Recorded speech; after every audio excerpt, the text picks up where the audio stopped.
कल्पना कीजिए कि एक संत वृंदावन में यमुना नदी के किनारे अकेले बैठे हैं।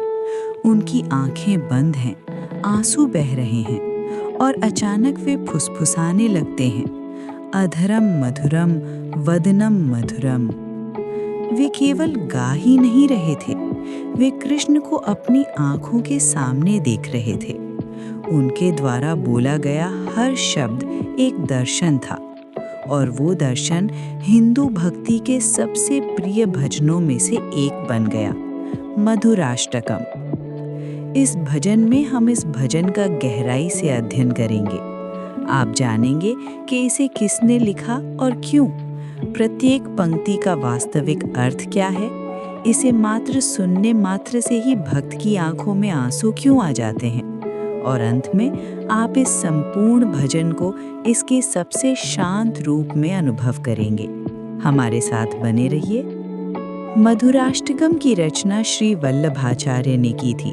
उनका जन्म सन 1479 ईस्वी में भारत के छत्तीसगढ़ राज्य के चंपारण्य नामक एक छोटे से गांव में हुआ था।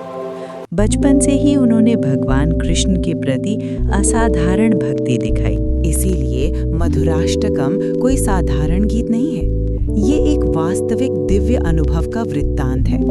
जब आप इसे सुनते हैं तो आप केवल कविता नहीं सुन रहे होते, आप उस अनुभव के साक्षी बन रहे होते हैं जो एक संत ने तब देखा था जब कृष्ण उनके सामने विराजमान थे। अब आइए मधुराष्टकम के प्रत्येक श्लोक का अध्ययन करें और समझें कि वल्लभाचार्य ने इन शब्दों को लिखते समय क्या देखा और महसूस किया होगा। कुल 8 श्लोक हैं।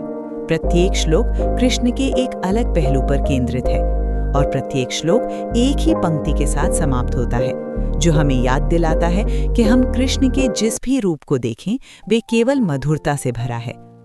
वल्लभाचार्य सबसे पहले कृष्ण के चेहरे को देखते हैं। उनके होंठ अधरम मधुर हैं।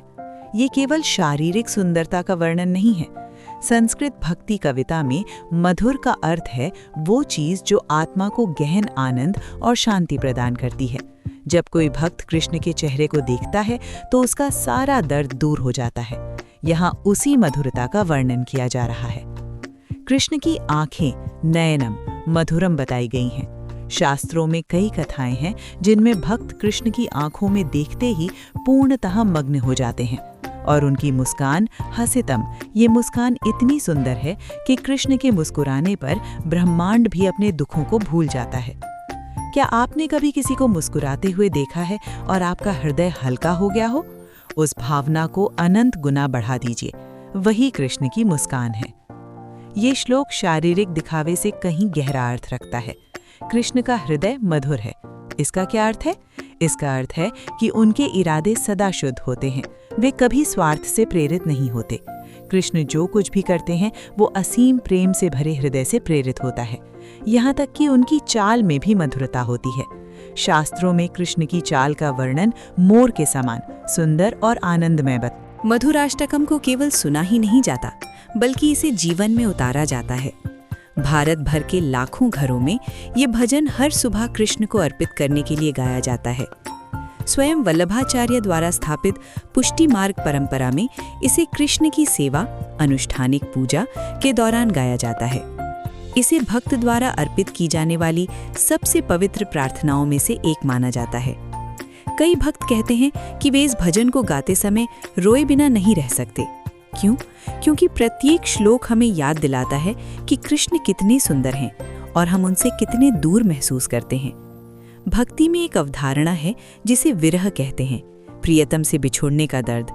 जब कोई भक्त मधुराष्टकम गाता है तो वह कृष्ण की मधुरता को इतनी तीव्रता से महसूस करता है और उनसे इतनी गहराई से दूर हो जाता है कि हृदय प्रेम से भर उठता है।